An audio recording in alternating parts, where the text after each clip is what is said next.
بعد منه على طول كومباوند الفدا، او قصاد منه كومباوند الفدا اللي هيبدأ يظهر في صورة وهنشوفه. طبعا انا اتفاجئت من حجم الانشاءات اللي موجود في الكومباوند بصراحة. يعني الجمعيات بتتفوق بسم الله ما شاء الله في حجم الانجاز وحجم العمل. ده كده كومباوند الازهر اللي قدام حضراتكم على ايدينا اليسار او على ايدينا الشمال، اللي ظاهر في الصورة. العمارات بتاعته دي العمارات المتشطبة على الواجهة الشرقي اللي هي الشارع اللي قدام حضراتكم ده كده. الشارع ده دخلنا فيه هنروح عند كومباوند سيناريو، يعني من هنا كده نخش عند سيناريو على طول. ده كده كومباوند تابع لجمعية الفدا للبناء والإسكان.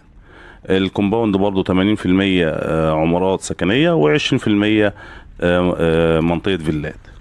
ده كده كومباوند سيتي فالي قدام حضراتكم، تابع لشركة ايجي ماستر.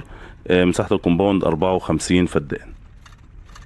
ده كده الانشاءات على الطبيعة علشان الناس اللي حابة تعرف حجم الانشاءات على الطبيعة تكون عارفة الدنيا ماشية ازاي. احنا كده صورنا، جبنا كومباوند اتيكا وسين 7 وكومباوند ستاو التابع لجامعة الازهر وكومباوند جمعية الفدا، وقصاد منكم قصاد حضراتكم على طول مباشرة كومباوند سيتي فالي.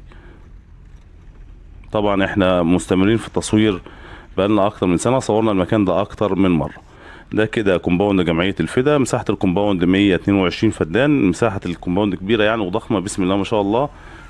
وحجم الانشاءات فيه كبيرة خالص. يعني لو رجعنا للفيديوهات القديمة كنت من سنة كده تقريبا صورت هنا وكنت قلت حجم الانشاءات في الكومباوند ضعيفة خالص. انا اتفاجئت النهاردة بكمية الشغل الموجودة في الكومباوند بسم الله ما شاء الله. يعني زي ما حضراتكم شايفين برضو الطرق بدأوا ان هم يعملوا القواعد الخرسانية الخاصة بالعمدان يمين وشمال للطريق، وبدأوا ان هم يمهدوا في الطريق. ده معناه ان هم خلاص يعني هنبدأ ان شاء الله نشوف رصيف في الفترة اللي جاية، رصف طرق في منطقة الار 7 بإذن الله تعالى.